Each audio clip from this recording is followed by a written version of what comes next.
Hello, welcome to the pepper cooking ചാനലിലേക്ക് എല്ലാവർക്കും സ്വാഗതം. ഇന്ന് നമ്മൾ ചെയ്യാൻ പോകുന്നത് തനി നാടൻ ഒരു കൂട്ടാനാണ്. അതായത് നമ്മുടെ ചേമ്പില്ലേ, ചേമ്പിൻ തണ്ട് കൊണ്ട് ഒരു കറി. പിന്നെ ചേമ്പിൻ തണ്ടെന്ന് പറയും, ചേമ്പിൻ താളെന്ന് പറയും. അപ്പോൾ നമുക്ക് താളെന്ന് പറയാം, ഇവിടെ കൂടുതലും താളെന്നാണ് പറയാം. അപ്പോൾ ചേമ്പിൻ്റെ താള് കൊണ്ട് നമുക്കൊരു കറി ഉണ്ടാക്കിയാലോ. പണ്ടൊക്കെ നമ്മുടെ വീടുകളിൽ മുത്തശ്ശിമാരൊക്കെ ഇതൊക്കെ ഉണ്ടാക്കിക്കൊണ്ടിരുന്നത്. ഇപ്പോഴും ചിലരൊക്കെ വെക്കാറുണ്ട്. എന്നാലും നമുക്കിതൊന്ന് റെഡിയാക്കാം. അരിഞ്ഞു കഴിഞ്ഞാൽ പിന്നെ കഴുകാൻ പാടില്ല. അപ്പോൾ നമുക്കിതൊന്ന് കഴുകി എടുത്തിട്ട് വരാം. അത് ഞാൻ കഴുകി വന്നിട്ടുണ്ട്. ആദ്യം തന്നെ നമുക്കിത് ഇതില്ലേ ചിറക് പോലെ ഇരിക്കുന്നത് അതങ്ങോട്ട് വലിച്ചു കളയാം. അതിനുശേഷം നമുക്കിതിനെ ചെറുതായിട്ട് അരിഞ്ഞെടുക്കാം. കറി വയ്ക്കാനല്ലേ, അപ്പോഴത്തേക്ക് നമ്മുടെ താളത് ഇങ്ങനെ അരിഞ്ഞെടുക്കാം.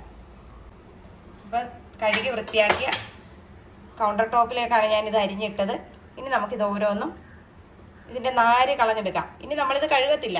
അപ്പോൾ നമ്മളിതെല്ലാം ഇങ്ങനെ കഷ്ണിച്ചെടുത്തിട്ടുണ്ട്. ഇനി ഇതിനെ നമുക്ക് ഇതിൻ്റെ അറ്റത്തുനിന്ന് ഇങ്ങനെ ഒന്ന് പൊക്കി വലിച്ചാൽ മതി. അപ്പോഴത്തേക്ക് അതിൻ്റെ ആ നാര് ഇങ്ങ് പോരും. വളരെ എളുപ്പം നമുക്കിങ്ങനെ മുറിച്ചിട്ട് കഴിയുമ്പോഴത്തേക്ക്, മുറിച്ചില്ലെങ്കിലും നമ്മൾ മുഴുവനെ വെച്ചാണെങ്കിലും നമുക്കിങ്ങനെ ഒന്ന് വലിച്ചു കഴിഞ്ഞാൽ ഇങ്ങനെ പോരും. ഇതാകുമ്പോൾ നമുക്ക് കുറച്ചുകൂടെ എളുപ്പമുണ്ട് നാര് വലിച്ച് കളയാനായിട്ട്. ഈ നാരിങ്ങനെ വലിച്ച് കളയണം. നാരൊക്കെ വലിച്ച് കളഞ്ഞ് ഒന്ന് നീളത്തിൽ തന്നെ അരിഞ്ഞെടുക്കുകയും വേണം. നീളത്തിലോ വട്ടത്തിലോ അരിയാം, നിങ്ങളെങ്ങനെയാണ് ഉദ്ദേശിക്കുന്നതെന്ന് വെച്ചാൽ അങ്ങനെ. അത് ഇങ്ങനെ നാലായിട്ട് മുറിക്കണമെങ്കിൽ നാലായിട്ട് മുറിച്ച് നമുക്ക് ഈ നീളത്തിൽ എടുക്കാം. അതല്ല നിങ്ങൾക്ക് റൗണ്ട് ആയിട്ടാണ് വേണ്ടതെന്നുണ്ടെങ്കിൽ നമുക്കിത് ഇതുപോലെ ചെറുതായിട്ട് അരിഞ്ഞും എടുക്കാം. അപ്പം ഞാനിപ്പം നീളത്തിലാണ് അരിഞ്ഞെടുക്കുന്നത്. അപ്പോൾ നമുക്കിത് അരിഞ്ഞിട്ട് കാണാം. ഇത് നമ്മുടെ താളെല്ലാം അരിഞ്ഞ് റെഡിയാക്കി വെച്ചിട്ടുണ്ട്. ഇനി നമുക്ക് ആദ്യം ചെയ്യേണ്ടത്, ഒരു ചട്ടി എടുത്ത് ഇതിനകത്തൊരു 3/4 കപ്പോളം വെള്ളം ഞാൻ എടുത്ത് വെച്ചിട്ടുണ്ട്. ഇത് നന്നായിട്ടൊന്ന് തിളപ്പിക്കണം. തിളപ്പിച്ചതിന് ശേഷമേ നമുക്ക് താളിട്ട് എടുക്കാൻ പറ്റത്തുള്ളൂ. അപ്പോൾ നമുക്കിതൊന്ന് വെള്ളം തിളയ്ക്കാൻ വെക്കാം. നമ്മുടെ വെള്ളം നന്നായിട്ട് തിളച്ച് വന്നിട്ടുണ്ട്. അതിലേക്ക് നമുക്ക് താള് ചേർത്ത് കൊടുക്കാം.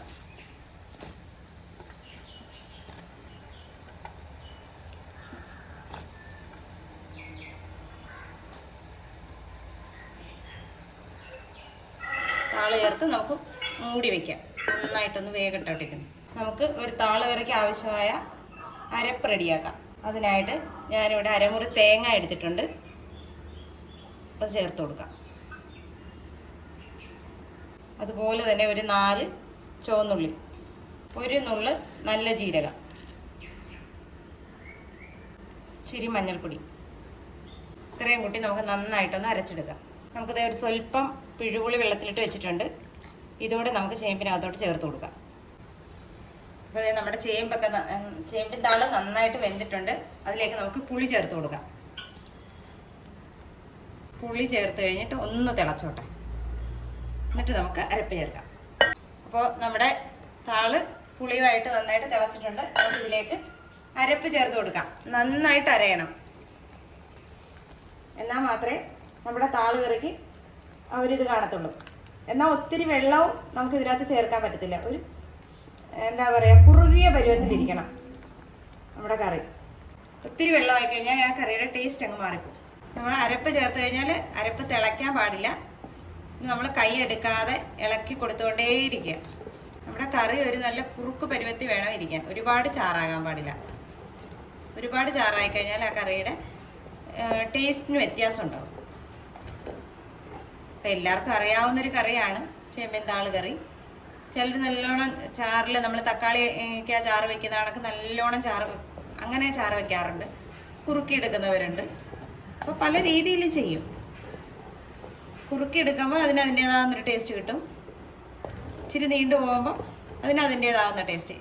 എന്ത് നമ്മൾ ചെയ്താലും ആ ചെയ്തെടുക്കുന്ന പരുവത്തിന് ഒരു ടേസ്റ്റ് ഉണ്ട്. ഇതൊത്തിരി ചാറിലല്ല, നമ്മൾ ഇച്ചിരി കട്ടിക്ക് നല്ല കുറുക്ക് പോലെയാണ് വെക്കുന്നത്. കുറുക്ക് പോലെ വെക്കുമ്പോഴും ഒരു കാര്യമുണ്ട്, ഇരിക്കും തോറും ഇത് നമ്മൾ തേങ്ങ അരച്ച് ചേർക്കുന്നതുകൊണ്ട് കുറുകാനുള്ള ടെൻഡൻസി കൂടുതലാണ്.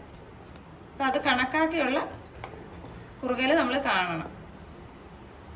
ഇനി ഇപ്പം നമുക്ക് ഉപ്പ് ചേർത്ത് കൊടുക്കാം. നമ്മൾ ഇതുവരെ ഉപ്പൊന്നും ചേർത്തിരുന്നില്ലല്ലോ. ചട്ടി ആയതുകൊണ്ട് തന്നെ പെട്ടെന്ന് തിളയ്ക്കും. ഞാൻ സ്റ്റൗ ഓഫ് ചെയ്യുക.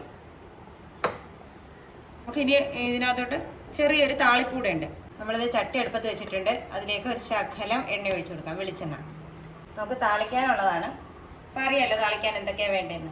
കടുക്, കൊച്ചുള്ളി, വറ്റൽമുളക്, വേപ്പില. അപ്പം ഇത്ര സാധനം നമുക്കത് എടുത്തിട്ട് വരാം. അപ്പോൾ നമ്മുടെ എണ്ണ നന്നായിട്ട് ചൂടായിട്ട് വന്നിട്ടുണ്ട്. നമുക്കതിലേക്ക് കടുക് ഇട്ട് കൊടുക്കാം. കടുക് നന്നായിട്ട് പൊട്ടി വന്നിട്ടുണ്ട്. അതിലേക്ക് നമുക്ക് ഒരു കഷ്ണം ചെറിയ ഉള്ളി അരിഞ്ഞ് വെച്ചിരിക്കുന്നത് ചേർത്ത് കൊടുക്കാം. ഒപ്പം തന്നെ നമ്മുടെ വറ്റൽമുളക്, പിന്നെ നമ്മുടെ കരിവേപ്പില. അപ്പം നമ്മുടെ പുഴുങ്ങിയൊക്കെ നമ്മൾ കഴിക്കുന്ന ചേമ്പിൻ്റെ താള് വേണം നമ്മൾ കറക്കിയെടുക്കാനായിട്ട്. എല്ലാ ചേമ്പിൻ്റെയും താള് കറക്കിയെടുക്കത്തില്ല.